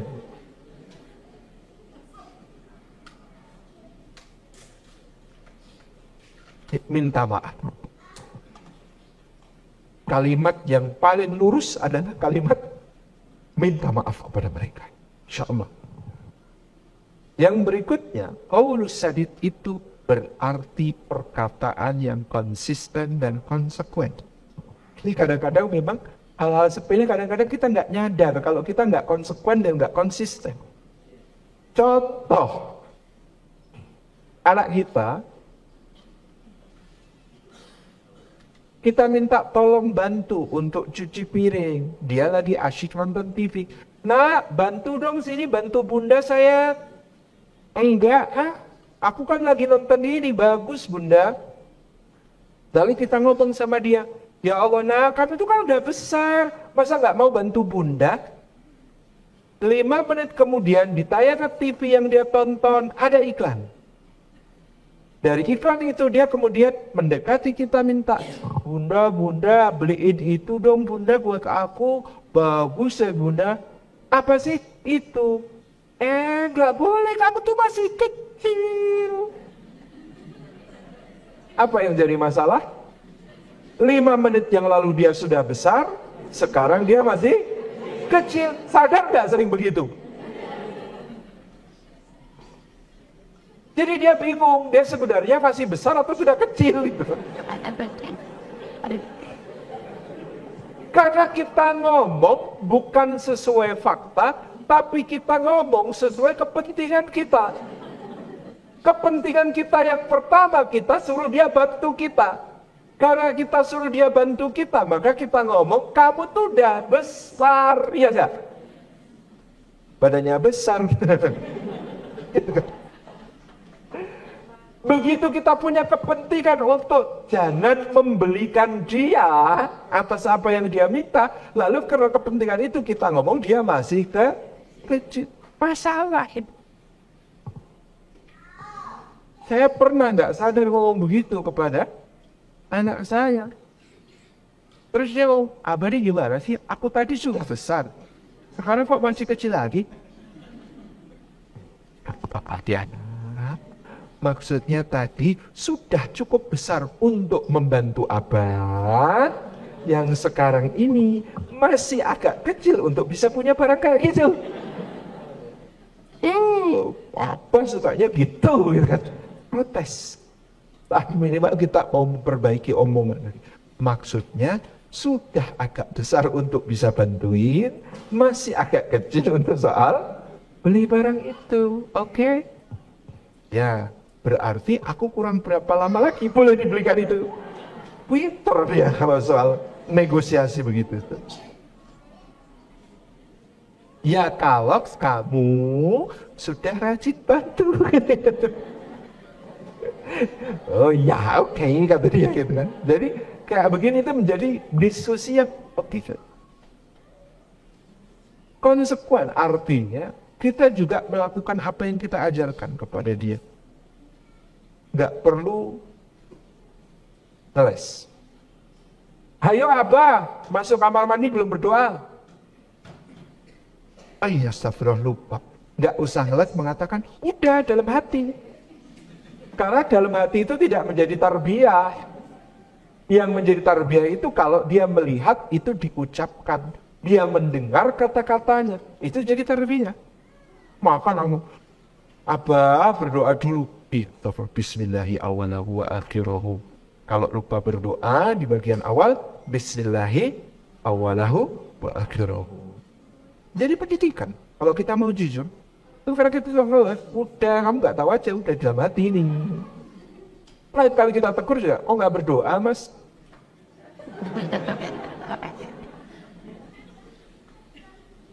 Konsekuen. Dangkal.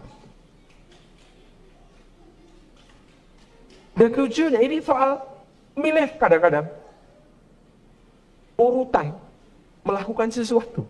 Saya sering ilustrasi. Ada dua orang ibu, anaknya sama-sama suka minum susu, anaknya sama-sama susah dibangun tidur. Ibu pertama membangunkan anak dengan cara, nak bangun nak, nanti ibu bikinkan susu deh. Ayo toh cepet bangun, kalau bangun ibu bikinkan susu deh. Ibu pertama. Ibu kedua membangunkan dengan cara, nak bangun nak, sudah ibu bikinkan susu loh, itu ibu tahan di meja. Ayo mumpung anget, jangan keburu dingin, ayo bangun sekarang. Itu kan sama-sama capek bangunin, sama-sama capek bikinkan susu. Bedanya apa bunda? Urutan. Ibu yang pertama bikin bangunin dulu, baru jadi tuh bikin. Apa yang didapat? Marah susunya, bentar baru bikin apa, marah. Yang diajarkan adalah pamrih. Jangan bangun kalau tidak dibikinkan susu. Jangan lakukan sesuatu kalau tidak mendapat sesuatu. Ibu kedua apa yang diajarkan? Insyaallah ketulusan. Iya bunda aku baik banget, aku belum bangun aja udah dibikinin susu. So I ingetan, sama sebenarnya kadang-kadang soal seperti ini soal bagaimana kemudian kita menata strategi, bisa sama capeknya, tapi inilah pendidikannya sangat berbeda. Bapak Ibu bertamu ke tempat saya, sebelum Bapak Ibu bertamu, ada 5 tamu lain yang saya suguh 6 gelas. Lalu tamu itu sudah pulang, tinggal Bapak Ibu kemudian bertamu. Kan sisa 1 yang belum diminum. Sangat berbeda kalau itu saya masukin dulu, lalu saya keluarin lagi, meskipun barangnya sama. Dilihat kalau saya bilang itu sisa tamu ya, tadi silakan diminum Pak.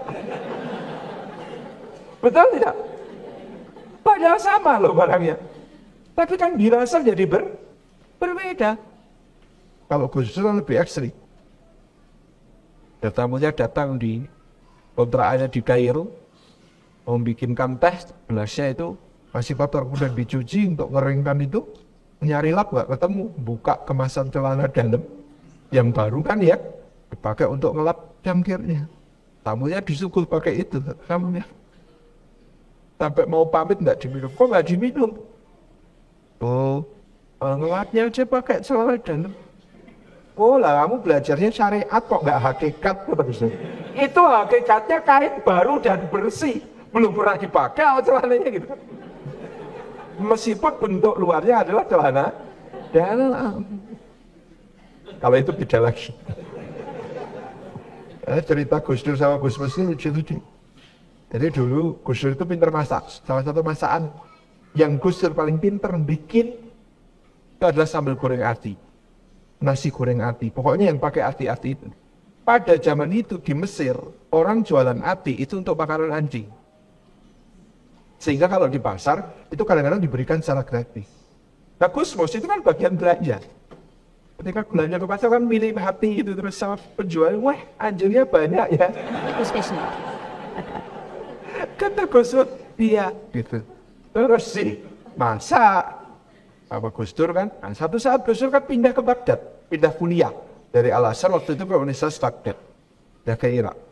Terus Gus Dur akhirnya kan nggak bisa masak. Jeruan Gus Dur itu. Belinya daging. Oh sekarang nggak pernah ngambil.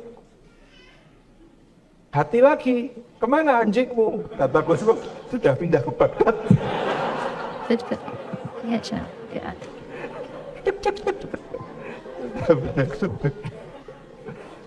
ya. Jadi Bapak Ibu yang dirahmati Allah, ini hal yang kemudian bisa menjadi concern kita. Ngomong bener itu Bapak nggak mudah sama anak-anak. Ngomong lius. Kenapa Indonesia nggak masuk Piala Dunia? 270 juta nyari 11 orang. Untuk masuk Piala Dunia itu susahnya bukan main. Why? Jangan-jangan karena ibu-ibu. Pertanyaannya, apa yang dikerjakan pemain bola? Mayoritas 95% kerjaan pemain bola ngapain? Lari. Tapi ibu-ibu Indonesia anaknya lari dikit, jangan lari-lari nanti jatuh. Betul tidak? Jangan lari-lari nanti jatuh, iya enggak? Kita sering mengucapkan kalimat itu enggak? Ya jelas kita susah cari atlet. Sejak kecil sudah ditakut-takuti resiko yang belum tentu terjadi. Jangan lari-lari nanti jatuh. Kalau pas jatuh beneran, malah bahagia ibunya. Bukan bener. Apa ibu bilang? Kayak jangan lari-lari. Udah makin sedikit yang berminat olahraga. Makin takut diambil resiko, gitu ya. Karena sudah dicegah lari. Ini juga contoh. Kalau sadit apa yang kita sampaikan pada anak kita saat mereka lari, lalu jatuh. Ibu-ibu Indonesia kalau ada anak jatuh, pertama yang dilakukan tipe A. Ibu-ibu Indonesia tipe A. Oh ya Allah, udah, Bapak ini memang batunya nakal ini. Batunya nakal. Udah nggak usah nangis, ini udah ibu hukum nih batunya nih yang bikin adik jatuh nih. Ada nggak Bu yang begitu? Ada. Apa yang sebenarnya kita ajarkan pada anak kita kalau kita kemudian bilang batunya nakal? Atau malah ada yang bilang kodoknya lari, lebih imajinatif lagi. Kodoknya lari gitu. Kita mengajarkan untuk blaming others sebenarnya. Mengajarkan dia untuk menyalahkan yang lain. Nah, kelas 9. Pak nilai matematikamu cuma 5. Habis batunya nakal sih Pak. Diubah sedikit menjadi habis gurunya killer, nggak bisa ngajar gurunya tuh. Dia akan selalu menemukan pihak lain untuk disalahkan, padahal yang dia sebenarnya bisa berusaha lebih keras. Diajarin batunya. Atau ada yang bilang, tipe B, ibu-ibu Indonesia. Lari, jatuh, gabus. Tadi apa yang dikatakan? Oh nggak apa-apa, ini nggak apa-apa, nggak sakit. Dah, nggak usah nangis. Anak hebat kok, jangan gampang nangis. Cuma kayak gini aja. Oh nggak sakit. Padahal mungkin sakit betulan. Lalu ibunya bilang, nggak sakit. Apa yang diajarkan? nggak peka. Nanti lihat penderitaan saudara-saudara kita di Palestina, dia bilang, playing victim. Man kayak gitu aja. Lihat saudara-saudara kita di Garut dibantu, manja. Dikasih mie instan, protes. Dah dibantu, protes. Karena apa? Diajar untuk tidak peka pada rasa sakit orang. Yang ngeri kalau ibunya umur 67, asam uratnya kambuh, encok pegelinu, sakit semua. Aduh, ini sakit. Cuma kayak gitu, Bu, gak sakit. Ayo, tapi ini sakit banget. Udah, jangan nangis. Udah tua kok nangis. Kan bahaya. Jangan-jangan dia nggak peka pada sakitnya orang tua, karena waktu kecil dia sakit beneran, orang tuanya bilang, nggak sakit, nggak apa-apa, udah nggak usah nangis, malah dicandain pula gitu. Lari gabrus. Tipe berikutnya. Jadi yang benar gimana Pak Ustadz? Kalau saya ngomongnya sama anak yang jatuh salah semua. Ternyata kalau sama anak yang jatuh gak usah banyak omong. Dah, peluk, biarin nangis sampai tuntas, selalu kasih selamat. Selamat nak, tadi belajar lari ya? Oh, pasti jatuh juga ya? Gak apa-apa. Yang penting bisa bangkit lagi. Besok larinya yang lebih cepat tapi lebih hati-hati. Oke, pause. Positif. Kadang-kadang ibu-ibu itu mendoakan sudah jelek duluan, anaknya baru manjat. Awas nanti jatuh. Malaikat bilang amin. Doanya ibu ya. Jatuh beneran. Kalau anak sudah manjat kita takut. Saya pernah, anak saya tuh manjat, gak saya duga-duga manjat sampai tinggi itu. Apa yang saya katakan?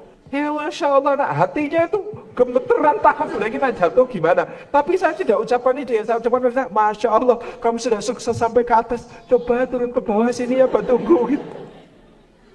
Iya, kan begitu lebih sehat daripada nanti jatuh bruk gitu. Dan sebagainya. Ini melatih bagaimana kemudian kita mengucapkan perkataan yang lurus, yang lembut, yang konsekuen, yang konsisten.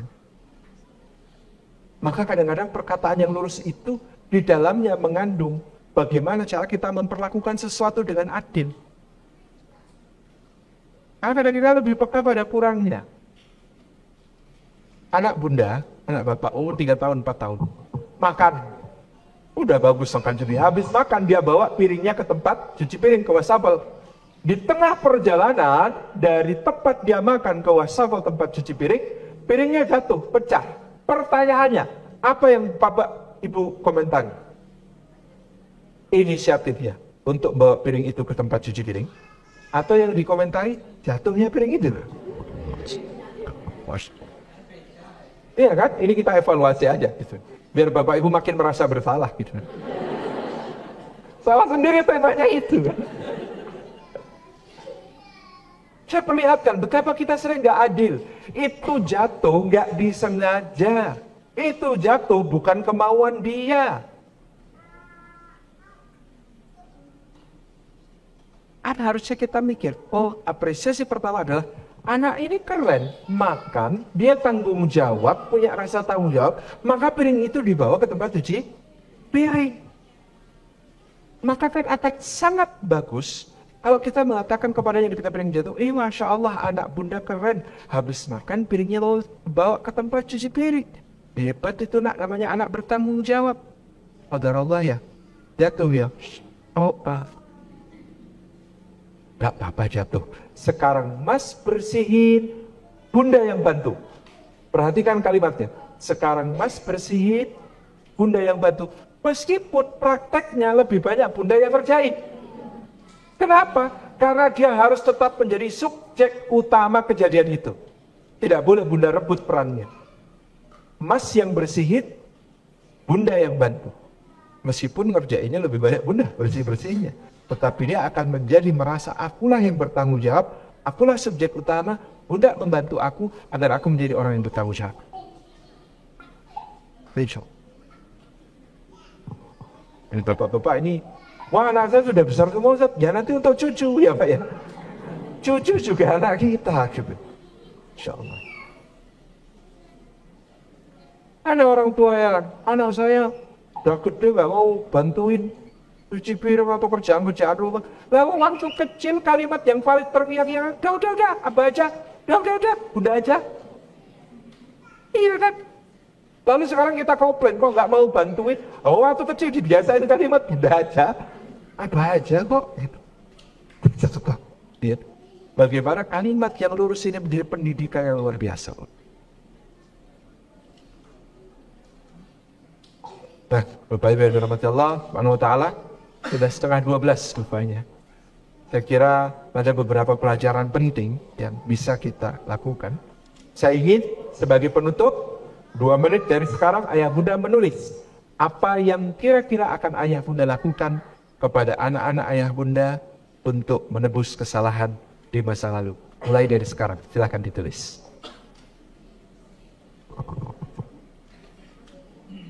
Kok saya haus ya? Sambil ayah bunda nulis, saya mau minum.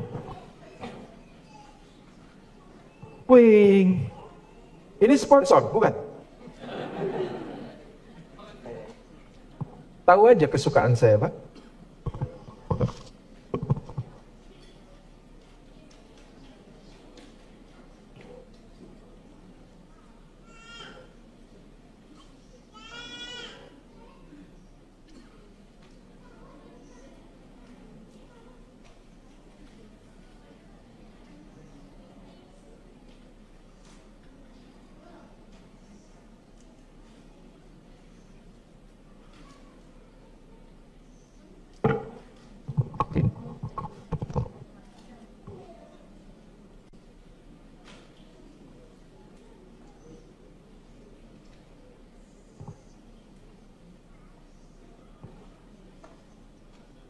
Sudah selesai nulisnya?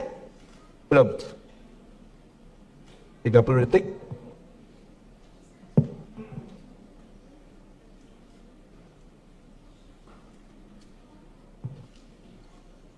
Oke. Sudah ya? Baik. Ayah bunda yang dirahmati Allah, saya ingin ayah bunda keep tulisan ayah bunda itu sebagai komitmen untuk ayah bunda lakukan di dalam keluarga. Saya tidak perlu mengetahuinya, biar Allah menjadi saksi atas semuanya, dan hari ini kita semua berkomitmen untuk menjadi orang tua yang lebih baik. Beri aplaus tepuk tangan untuk ayah bunda itu. Jazakumullah khairan, saya kira begitu yang dapat saya sampaikan. Saya kembalikan kepada pengacara. Wassalamualaikum warahmatullahi wabarakatuh. Waalaikumsalam warahmatullahi wabarakatuh. Terima kasih Ustaz Salim atas apa yang sudah disampaikan dan sangat bermanfaat untuk kita semua. Jadi Bapak dan Ibu, sekarang waktu sudah menunjukkan jam 11.28 karena Ustadz juga akan ada banyak agenda lagi. Jadi untuk sesi tanya jawab apabila ada, mungkin catat untuk tabligh akbar saja ya. Bisa ditanyakan di situ boleh Ustadz ya, kalau ditanyakan nanti malam ya. Ya. Dan untuk menertibkan biasanya Bapak dan Ibu pengen foto-foto bersama gitu ya. Jadi kita atur saja supaya nanti tidak berebut dengan Ustadz, karena supaya nanti setelah ini Ustadz juga akan kembali ke tempat yang kami sediakan. Jadi nanti foto kami atur, ngambilnya silahkan akses ke Facebooknya MAU, Masjid Agung Muslimin. Jadi silakan Bapak masuk ke Facebooknya MAU, nanti bisa di-download di situ. Oke, Pak Ustadz mohon izin untuk berfoto bersama. Pertama Bapak-Bapak dulu kali ya. Dari sisi sini silakan maju ke depan. Bisa diatur dulu.